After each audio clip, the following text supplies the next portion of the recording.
Hello. How are you doing? I'm doing good. How are you doing? I'm doing good. Welcome to this week's Coffee and Connection. Hello. Nice to have some coffee and connect with you. Hmm. Delicious. I gotta be honest. Team Lance sponsors their coffee by supporting Fire Creek Coffee Company, Oh, awesome. which is out of Flagstaff, and they have a shop over in Sedona. And we actually subscribe on a monthly basis to their coffee. It's so good. I've It's heard literally actually, I've heard a couple people talk about Fire Creek coffee. oh, So I don't drink coffee, but is it like life appreciably changing. better? It's What life what's changing. what's better about it? Well, I drink black coffee, so I don't add any like creamers or sugars or whatever. So you can really taste the flavor Mm. difference between like really good coffees. Huh. And it's Is just it like awesome. Campfire richer or I don't smokier? I don't know. why are you pressuring me on this? It's just good coffee, Eric. I don't know. I want I'm this. sure there's like a coffee sommelier out there that would be like, well, it has a robust nutty profile, Yes, and they yes. have some amazing like way to describe it that I'm incapable of. All I know is it's super, super good. So I'm very grateful for that this All week. right, all right. So, other than having perfect coffee, how are you doing this week? Doing pretty good. It was just I keep saying these are the fastest, slowest days ever. Hmm. And, this week, work slowed down a little bit. And then what happened at home, it was Sean's birthday last weekend. And so, I was trying to make that feel special. And how do you do that in, quarantine? And then this weekend is Emerson's birthday, my daughter's birthday. So, now I'm like back in birthday mode, trying to get that planned out and figured out. And it's, it's not like we're throwing a huge party or anything. It's Right. just us. But still, it was enough to kind of add some additional different things to work on Yeah. into the routine, which felt really good, but Mm. also I didn't do a great job of like taking a lot of other stuff off of the plate. Yep. Yep. So plate got a little full towards the end of last week and is a little full today as I'm like, hey, let's do this. Let's sit down and have this conversation. And in the back of my head, I'm like, holy cow, there's so much else that I need to tackle and all these other things going on. But I'm Yeah. entirely present with you here. I want you Oh, to know that. thank you. I appreciate that. Um, How are things over there? oh, good, good. As you're talking about Sean's birthday, I was thinking about the jokes that we sent over to him, and we actually came across a new joke that I can't think of right now, and I really wanted to tell it to you to pass it on to Sean. But there's a tangential one, which was why did the rooster cross the road? Why? To prove he wasn't chicken. Wow. Anyway, Are you there's a gonna better. insert are you gonna insert like a laugh track I right think I there? should. I will. Yeah. Oh, everyone thought it was funny. Uh, yeah. So once I think of that other joke, I will definitely maybe a dad joke a week becomes a running theme in these little Ugh. chats. Can you do them at the end so we don't lose people too early in the broadcast? Oh goodness gracious. Maybe we'll see. I think at the top would be better actually. So I'm doing okay. So this is we've been talking the last couple of weeks about how in the middle of the global pandemic, we decided to sell our house and talking about a full plate. I totally understand that. If you take any one of the things at one time, it would be like, at the upper end of the stress scale. And we've decided to kind of layer a bunch of these on top of one another. And so, we're moving out, we're moving into a rental house. As we speak, and trying to get everything packed up and moved. We're trying to get all the repairs done that came up on the home inspection. So I was up till like 10:30 p.m. Monday, painting the fascia on the shed because we replaced some stuff there. And then on so last Friday was Jerem's birthday. and he wanted to do the camp out thing with his friends for his birthday party. They planned that out for months, and he was actually supposed to be on a sixth grade camp out for his birthday. I was going to be a chaperone. All that got canceled, so we decided to let the kids camp out in the backyard. And so we kind of surprised them. We set up a tent in the tree house, and they slept up there. We slept in a tent on the ground. And it was wonderful. We got no sleep. I mean, they woke up. We watched the Nest camera. They woke up 14 times between interrupt you. Oh yeah. Between 9:30 p.m. and 6:15 a.m. 14 times, which is like, come on. Right. But being crazy as we are, we decided to do it again. So we did a second night, because towards the end we figured they got the hang of it, and it was much better. Only 6 times they interrupted us. But the weird thing is that last Sunday afternoon, so after we'd packed up the tents and everything, the boys were outside playing, and we were inside taking a nap because we didn't sleep the night before. And the boys run in and say, "There's like a tornado of bugs outside," and we're like, "A tornado of bugs?" Like, our kids can exaggerate. And so I'm like, "Here, take my phone, just take a video of it," and because they just like to show, they love bugs. Our kids love bugs. And I thought the excitement was like, this is the coolest thing ever. So here, take the phone. I don't need to go see the tornado of bugs. And so he comes running back in with the phone. "It's a swarm of bees." Oh, so, a little different. Yeah. So apparently there's this hive of bees that's on the move looking for a nest as they're going. And it was literally like 1,000 bees. I thought, just like swarming around our backyard. And so like, "Everyone inside." And so they were like kind of hovering over the grassy area. So I turned on the sprinklers in that area, and that got them to disperse. And so we're like, okay, whew, problem solved. The next day, sorry, this is a really long story. The next day, I'm like, okay, it's cool. Like only 8 minutes in, we're good. It helps people. It gives people. We'll get to content eventually. Yeah. The next day, Jerem notices up in the tree that the bees had like all like wrapped around a branch, and they started to build, like they're nesting there. And so we do all this research, and like, oh, they nest for a couple days, then they move on. They said, watch out though, if you see them starting to build a hive, they're building a hive. And so we're like looking, and Jamie's like, "What's that white stuff in there?" We're like, "Oh no, I think that's just like maybe bird poop or something that's kind of left over on that tree branch." And she's like, "Kind of looks like a honeycomb." So we looked, and sure enough, they were building a hive right there.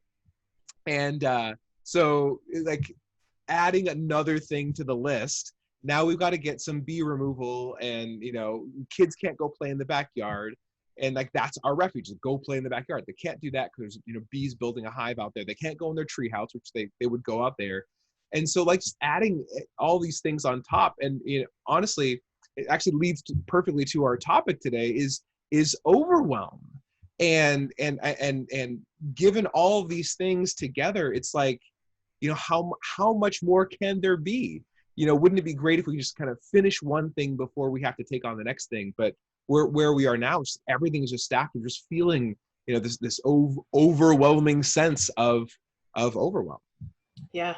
And that happens. I mean, you're experiencing it on the home front. And in some of our coaching and facilitations over the last couple of weeks, we're hearing that from people at work, and that it's happening there too, with responsibilities stacking up, and this is a priority, that's a priority, that's a priority. And some of this was going on long before we were in pandemic stage remote work type environments, and we've bumped into that a couple of times with teams that are struggling with that. Like, how do you navigate when everything's a priority all at once? Right. Or how do you navigate when there is, or at least appears to be, more work than is actually doable in a week? How do we actually navigate that? So yeah, I'd love to, let's talk some strategies around that. That's one of my favorite ways to tackle these. Yeah. So one thing that I think about when I kind of do research on overwhelm is, and in my personal experiences of it, is that when we become overly aware of all of the things that need to be done, so we're hyper aware of the forest, and we become overwhelmed by the size of the forest. we're less able to accomplish any of the tasks that need to be accomplished. And so what happens is we go slower through the process because every step along the way, we keep zooming out and saying, oh my God, there's so much to do. And then eventually we can kind of narrow our focus back and then take a couple more steps. Like, whoa, there's so much left to do. And so what we find is that just the mere idea of being overwhelmed, because we're spending time in that overwhelmed state, we're actually less able to overcome it. We're less able to go through it and move past it. And so one thing that actually Jamie and I did yesterday is we're sitting in our bedroom, and when we were just kind of talking about like, how is this possible? The B thing, realistically, not that big of a deal. It's not that big of a deal. But why is another thing? And like we almost broke. Like, it's just crazy. And so what we did is, okay, let's just break this down into small successes. So with this, we don't necessarily need to get the best quote for bee removal. Let's just get somebody to do it. The first person to respond, let's just go with them. And so we started breaking things down and kind of focusing on, okay, for this project, what's the next thing to accomplish? And what can be accomplished today? So for me, I need to do a second coat of paint on the fascia on the shed. That is something that I can do. It will take me 30 minutes. I can do it. I don't need to complete the whole house renovation project, but I can paint that second coat. And so we started breaking it down to smaller focused tasks. And then we became task oriented, not consumed by the whole lot of it. Yeah, that's actually a really powerful, mindfulness strategy on that personal side, where there's a very tactical piece there of, okay, what's the next thing I need to do? What are all the steps that need to be accomplished? But that works on the personal side too, of, do the next right thing. Mm-hmm. I don't need to solve from A all the way to Z. Can I get from A to B? And then once I've landed at B, can I get from B to C? And then C to D? Mm-hmm. And that similar type of application on sort of the personal front, for me, works really well as a strategy. So one of the things I struggle with is when I feel overwhelmed, I spin. I call it like my spiral of death. And you've experienced this with me and seen it, heard it, felt the aftermath of it, whatever it is. That, very quickly I start to tip into overwhelm, and then it's like everything dumps on top of that. And that I zoom way, way, way out. And then it's really hard to find my footing from there. And so that strategy of, okay, right now, what is just the one thing I need to do next, actually helps de-escalate that for me and bring me out of overwhelm, and then a little bit back, maybe not all the way into control, but into feeling like I have some solid footing under me. Mm-hmm. Yeah, it's manageable, it's doable. And that idea of, or that feeling of discomfort that comes up when I feel like the ground is shifting underneath me, like probably what you guys felt with, like, okay, it's been overwhelming, selling the house, doing the quarantine thing, homeschooling, managing all this stuff, packing. And now there's one more thing that has entered that needs to be dealt with. And that the visual I get of that is like the ground shifting underneath your feet, of like, okay, I thought we had a plan. Now what the heck? Now we need to change the plan. Now we need to change the plan. And that idea of dealing with overwhelm by having a plan, like what's the next thing, but then also allowing for that plan to change and evolve and adapt quickly. That we talk when we do some of our training on resilience about the expectations gap. Yep. I thought it was going to be this, and holy cow, now it's this or this, or wherever it lands on your vertical horizontal axis profile there. But can we make a plan, but then also at the same time plan to adapt to the plan as much as needed? Right. And that for me has been really helpful especially the last couple of weeks. Yeah. Yeah, I like that idea of having an adaptable plan. And one thing that you actually brought up was the idea of all of the things in a work environment. So all the things are top priority A1, and you asked me, what is it like if there's an employee who doesn't necessarily have control over where things land on that priorities list. And so I want to come to that, but I do also want to recognize that this is the second time that you've referenced Frozen 2, about doing the next right thing. So I love that you're embracing having a 2-year-old, because I think it's funny that that's only getting attributed to Frozen 2. So that might be some of your frame of reference. Nope. That is Elsa all the way. The only one. And I'm glad that now I can share my ridiculous love of child movies with you.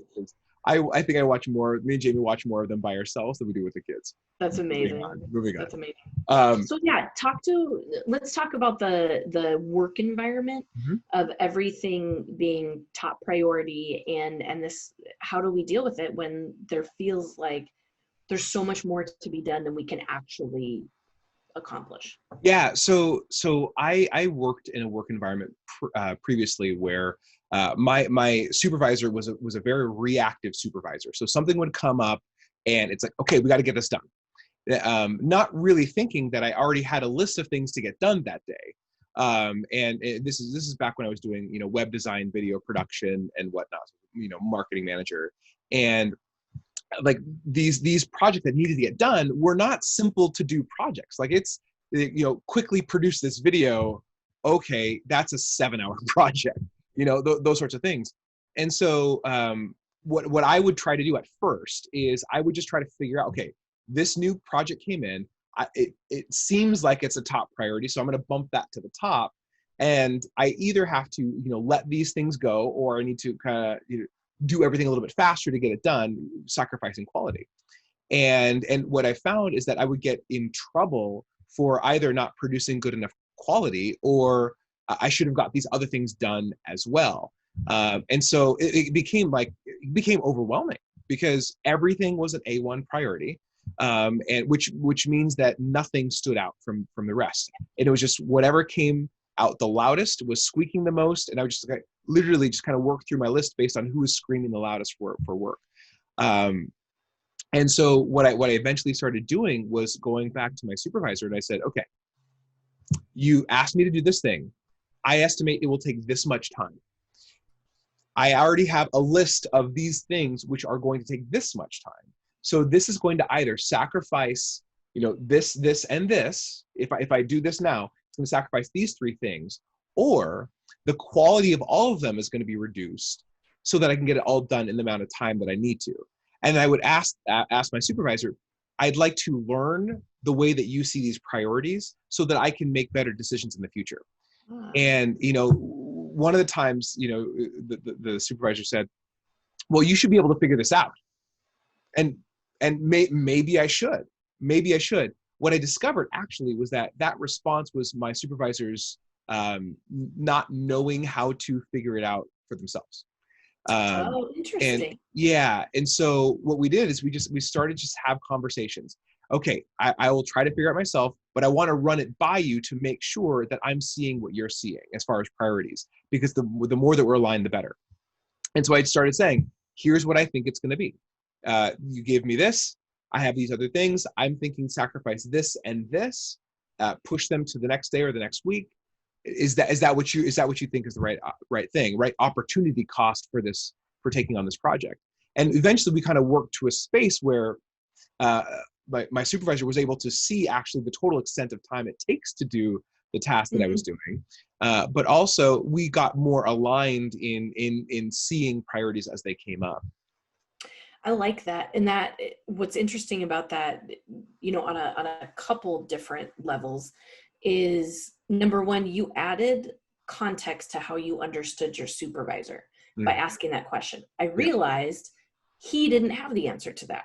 Like, he didn't know how to figure it out himself. So that goes a long way. I mean, we talked about elements of empathy last week, but to help you understand his reaction, that's really powerful. And then number two, to have that, okay, if this isn't working, I'm going to offer this. let me give you my proposed reprioritization and see how that works. And that's a really powerful step too, because sometimes, overwhelm doesn't just happen at the middle or the lower levels. Right. It happens at the top. And so, you might find yourself working with a supervisor or somebody that doesn't have the answer to that question, but maybe isn't in a position to be able to admit that. And so instead of just putting a period at the sentence and ending the conversation there, to come back and try it again, but in a different way, I think that's really adaptive. And you mentioned the word react, and where I find the most powerful and the best decision making happens when we're responding. And instead of that reaction, we're responding, and that goes on both sides of the communication spectrum, right? How we are bringing something forward, and then how do we receive and interpret the information that's given to us in return? But also, how do we make space for that for the person that we do need information from? Of, we think, well, I'm in a place where I'm now responding. I'm not reacting. I've thought this through. I'm going to bring it to them, and I want an answer right now, which is typically what? A reaction. Right. And maybe it's a response, but generally you want like a quick fix, quick response. But that tends to be reactionary at that point. So building space into the communication style and approach by doing that, I think that's really powerful. Right. I worked for a similar type of supervisor, and the response was, you should be able to figure this out. And the like add on to that was, and in terms of, getting it all done, that's also something you should be able to figure out. And it's like when you start stacking the hours, and I'm like, well, wait, but that's more than right. that's more than 50 hours in a right. week. Right. How am I to get this done? Where then, that navigating in that work environment is a totally different situation, when there really just is more hours required than what's available. And that then you turn to tactics of quality, depth, how many reviews, there are procedures or processes that need to change or could be modified to allow for that. But at the core, it's how do you navigate that conversation with the people around you? Yeah, there was a buddy of mine named Levi, and he's also a web designer, graphics guy, and he gave me this really amazing Venn diagram. And in one circle it was time, in one circle it was quality, in one circle it was cost. And he said, pick two. You can't have all three. And so what he did is he just in the center of the Venn diagram where all three overlap, it was like just this big red X. And so it's like you can have something done quickly and you can have something done cheaply, but when you do that, you're sacrificing quality. You can have really good quality cheap, but it's going to take a while. And so it's like really interesting watching that. And so that was his framework that he established when he worked with his clients and his boss. And he said, here's how I operate. And if you're going to ask me to deliver three, I'm not going to be able to do that. It's going to be, focus on one or focus on two max. We won't be able to do all three. And he was actually able to educate his boss around how some of these kind of last minute tasks could be done to prevent getting overwhelmed. Because he felt in previous jobs that he was being like pulled into the center of trying to accomplish all three things, which was not possible, and that caused his overwhelm. And that was a really interesting tool that he used. And so so time, quality, or cost. And so thinking about that. I bet you could modify that on a personal level. Of what are the pieces that you want to be able to offer or tackle or do, and then what are the ones that at some point one of those has to go, and then are you willing still to make that decision? I like that because I tend to over edit, over analyze, over draft, everything to some point where shocker, to some point where it's not productive anymore. Right. So like what Right. I think maybe as a question for managing overwhelm and how do you kind of navigate through it, um, is this productive? Mm-hmm. Is this Yes. appropriate? Is this enough? Mm-hmm. Like at what point is this actually enough? Am I satisfied? Because I think sometimes we operate in certain ways, or we behave in ways that are familiar simply as a framework, Mm-hmm. and maybe that's not the best way to do it anymore, and maybe Right. there is a different way, that you can navigate that. So that's an interesting one. I'll have to think about that, like Yeah. what my Venn diagram might be, where there's certain areas where it's not possible Pushing to me do it forward. Yeah. all. Yeah. Yeah, yeah. That reminds me of the power phrase from Facebook that done is better than perfect. Mhm. And I like that to motivate me past the trap of perfection. But I don't like the connotation that just puts something out. So I struggle with that, but it reminds me there's something in there, adding that layer of making it better or some standard of quality. Yeah, So I like that. just put the word well in there. Done Yeah, well is yeah, better than perfect, yeah. I you like know. that. Yeah, like, yeah, that's maybe that kind of resolves it a little bit. yeah. um yeah, it's funny because when we were talking about this topic of overwhelm, and is there a level where it's just whelmed, which we went through the etymology of the word to see if that was actually correct. It's technically not, which is kind of a bummer because I like that as a word. But is there some place where you can land where, um, balance usually isn't the right word, but where you feel good, and Hmm. you feel good about the work that's being done, you feel good about what you're doing, outside, you feel okay about what's on your plate. One of the places that I've moved into with that is I struggle with feeling okay with what's on the plate, Mm. because sometimes that plate is freaking giant. There's so much stuff on it, and there's so much more stuff coming, and then before I know it, I've now made the plate 10 times bigger and filled it Right. with more stuff, And which is um, overwhelming. Yeah. which is overwhelming. I'm like the buffet queen of overwhelm over here. Is just stepping back and looking at what's on the plate right now, Mm. and or maybe what's on the plate like in this time frame, and how can I start to build a plan just for all of that. One of the best tips that I've gotten on managing overwhelm is, actually from a friend of ours, Jen Lawrence, who's a productivity coach, Hmm. and she taught me the art of the brain dump, Mm. which when you talk about cognitive load, it's all these things that live in our heads that we're thinking about, other, I think of them as like apps running in the background and draining your battery. Yeah. That the technique Jen taught me was literally just get it all out on paper, Hmm. or into like an electronic Word document, Yep. whatever, digital Yep. document. And so, I have a thing on my phone and like the Google Keep documents. Hmm. And every time I think of anything that's like, ooh, I should, or I need to, or I don't want to forget about that, I immediately just put it there. And then I free up like that space. Operating memory. Yeah. And yeah, and it's that feels, that has helped me a lot, because, and if you ever look at that list, it's like send the birthday card to so and so, and then it's like massive, like rebrand my website for the Mhm. business, and there's like these Yeah. little micro things like, ooh, we need to order air fresheners or whatever it is, all the way to like these massive, really critical tasks for work, Yeah. or family management, and that's helped a lot too. That's really powerful. I mean, even the brain science behind that is it leans to where a lot of researchers are looking at with the power of our phones. And what they found is that when we have a reliable tool to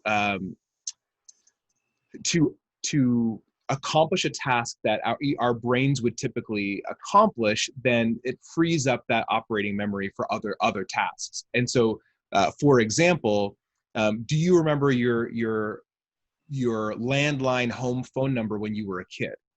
Oh yeah. Yeah, of course. Do you remember uh, your boss's cell phone number? No.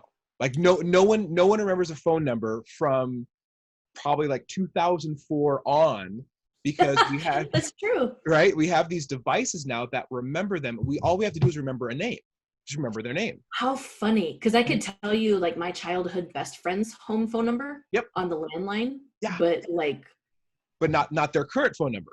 oh yeah, no. Yeah. No clue. And that's the thing. So what we've done is our brains have offloaded that needing to hold on to those, 7 or 10 digits, because our devices do that. So now we're free to do other things. And they're finding that more and more, even when it comes to remembering events, because we're getting used to now taking pictures and videos of the events, and then going back, like Facebook now does, your memories from last year. People are now taking pictures and posting them to Facebook so that they can get their memory a year or two later.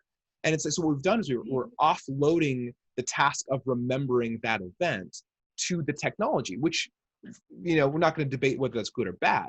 But what it does, it allows our brains then to consider other things and think about other things. So I love that as a task, or as a tool, because that it helps prevent the overwhelm. If you can offload those things, your brain then becomes more available for other things. I love that.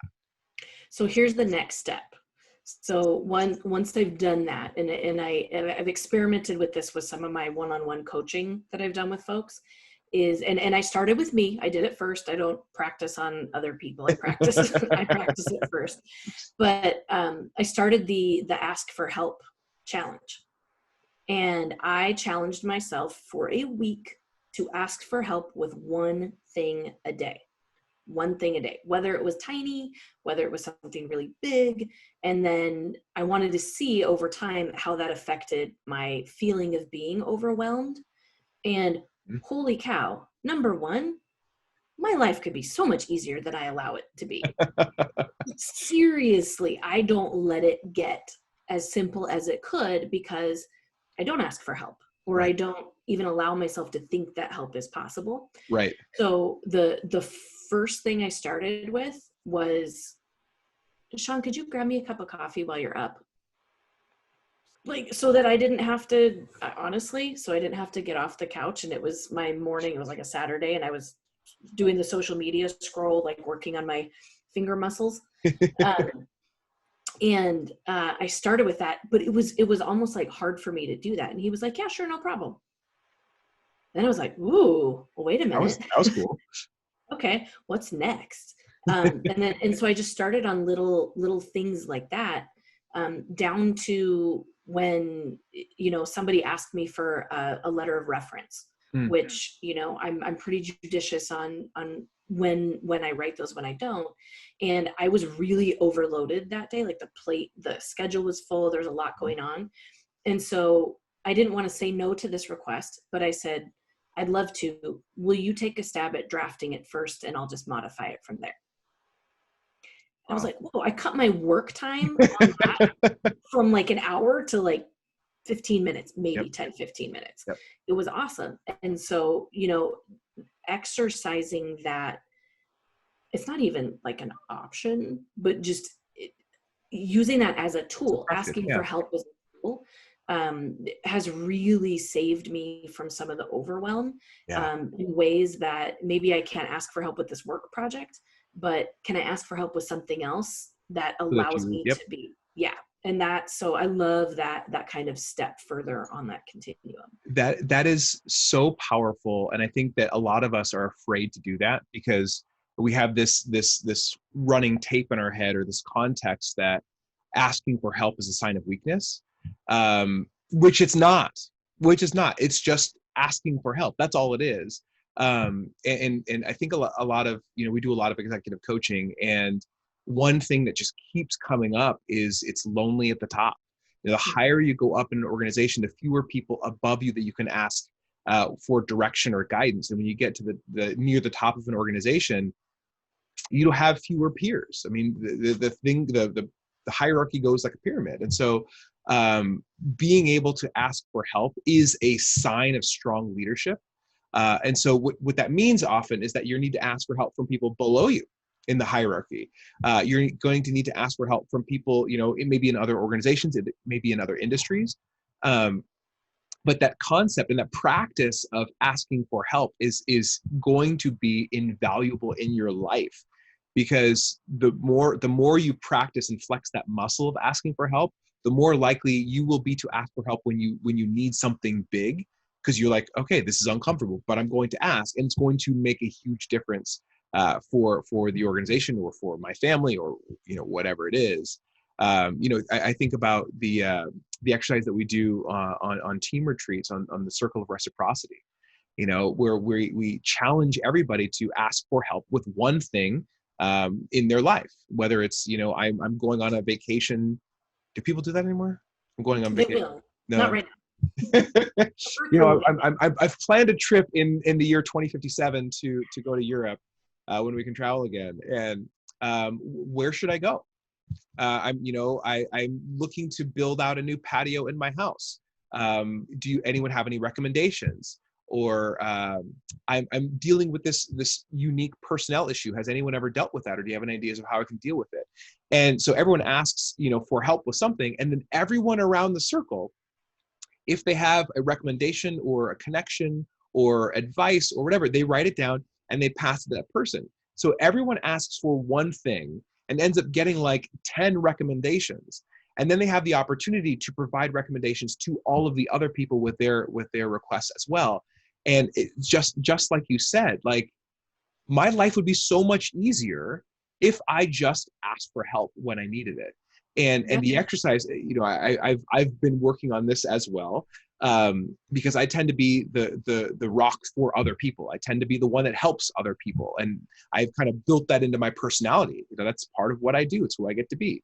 But there are times when I need help as well, and kind of allowing myself to say, I could use help here. Or, my wife asks me all the time, what can I help you with? And I'm like, nothing, I'm good.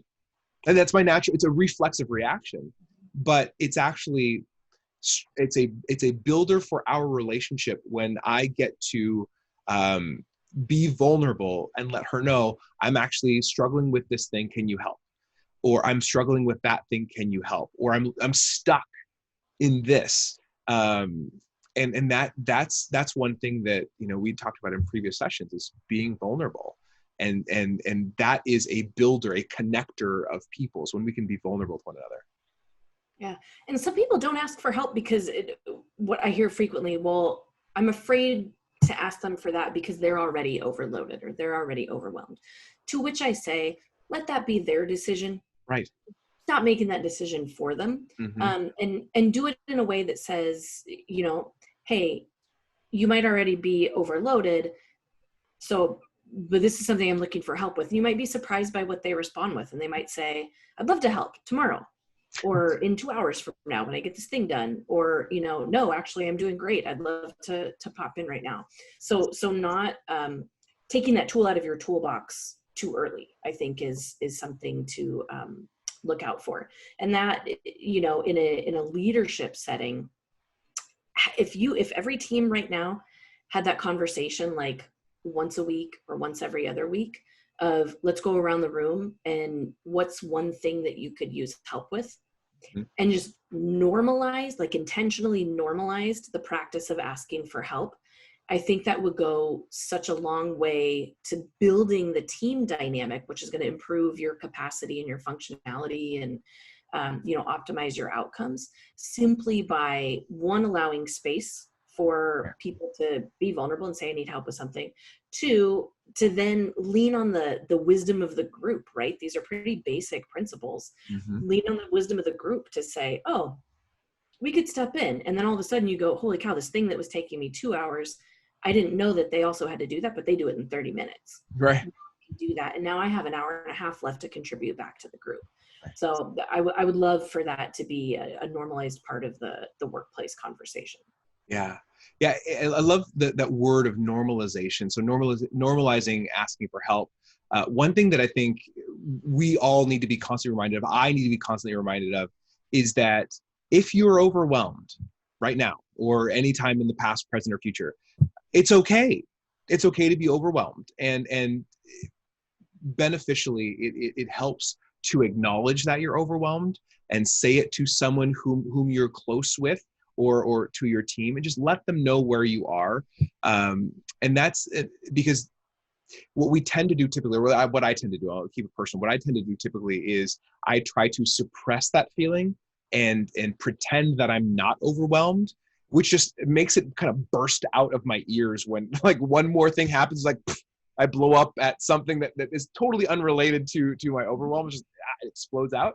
It's a pressure chamber. And so if you can kind of get used to just saying, when you're overwhelmed, I'm feeling overwhelmed right now. I'm feeling overwhelmed with all of these things, and allow someone to hear that. Not necessarily to solve it. Actually, before we got started on the call, like that's what Nicole did for me. Is she said, "How are you doing?" And she just listened, and she even caught herself. I shouldn't be trying to solve everything right now, but I'm here to listen, and then gave me some cool advice. But that is a powerful tool if we first acknowledge it. So the last thing that I want to say is that if you're not okay right now, that's okay. That's okay. And we will get through this because that's what we do. Yep. There's an innate ability of humans to evolve quickly. Yep. And that includes you. Yeah. And it includes me, and it includes the people that are around us. And so whether or not it means we're evolving to where we want to be, like right now, that's okay, because we're making steps forward all the time. We're making steps forward all the time. And that I'll wrap up with kind of one of my last pieces of conversation around overwhelm is I do find when I have hit that kind of bursting point that you're talking about, where I have the blow up or the response or whatever it was last night. I mean, personal story, last night, Sean said we were trying to figure out what we were going to do for dinner. And I was like, oh, well, we're going to do this. And I was like, oh, wait, we didn't get those two things that we need to make that for dinner. Right. And he said, well, do you want me just to run to the store right now? And my response back was, I can't answer that right now. And he was like, okay. And so here's the tactic. Here's the strategy. The strategy is, for the times when you don't prevent the outburst or the reaction or whatever it is, soon enough after it, like when you have a little bit of distance from it, go back and look at what happened. And so in about 15 minutes, I was like, okay, I'm ready for the after action. Here's what happened. When you said this, I immediately thought, well, now we have these other three things that aren't going to get done because that's going to disrupt the timing. And then I was trying to figure out if we have other stuff that we can make that would be the same thing, and would those ingredients keep for another day? And I was like, I went from like literally getting ready to get in the pool with the 2-year-old to I can't answer that question about going to the store right now. It was too many things. Yeah, it was the last thing. So but not just allowing that to be a one-off event and then never looking at it. Right. So it helped me because I realized there was actually 2 really important triggers that happened in that conversation. And one of them was around going to the store. And that's something that I still don't feel super comfortable with yet for health reasons and, a variety of other concerns. And then my other one, and this is just, I've always been like this, is I have this thing about wasting food. And so I was concerned that if we deviated from the plan or we did this, would we be wasting food? And that's right. A lot of things to consider. Totally different session. But doing the debrief back to the moment when overwhelm was at like a bursting point is really helpful, because you're going to gain insight that can help you handle the next one a little bit better and maybe not get quite as far down the road into that. So always good having coffee. I love it. This is really, really powerful. So yeah, thank you for diving in with this with me. Yeah, I appreciate it. Yeah. All right. With that, keep connecting. You were nailing that. I love it. We're good. I think by the end of the year, we're basically going to be in the same. Give us like 50 more times, we'll have it down. All right, Thanks, dude. Nick. Bye. Bye.